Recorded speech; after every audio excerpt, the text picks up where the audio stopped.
رب السماوات والأرض وما بينهما فاعبده واصطبر لعبادته هل تعلم له سميا.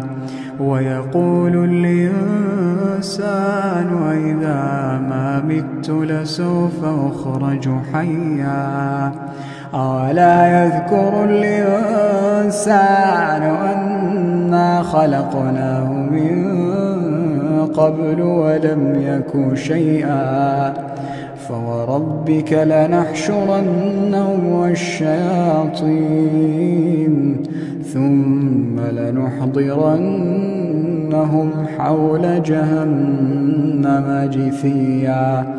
ثم لننزعن من كل شيعة أيهم أشد على الرحمن عتيا. ثم لنحن أعلم بالذين هم أولى بها صليا. وإن منكم إلا واردها كان على ربك حتما مقضيا.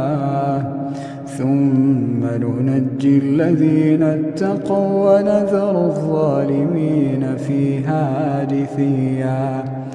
وإذا تتلى عليهم آياتنا بينات قال الذين كفروا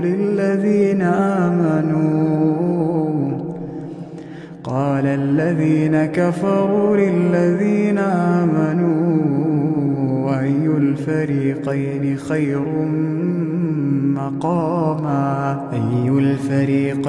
خير مقاما وأحسن نديا. وكم أهلكنا قبلهم من قرن هم أحسن أثاثا ورئيا. قل من كان في الضلالة فليمدد له الرحمن مدا حتى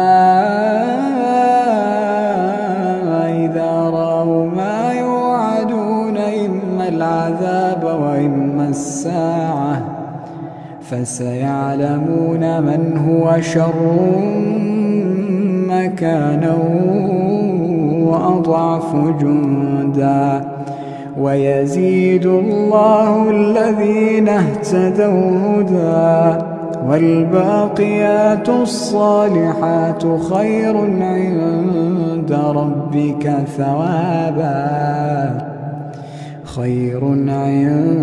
ربك ثوابا وخير مردا.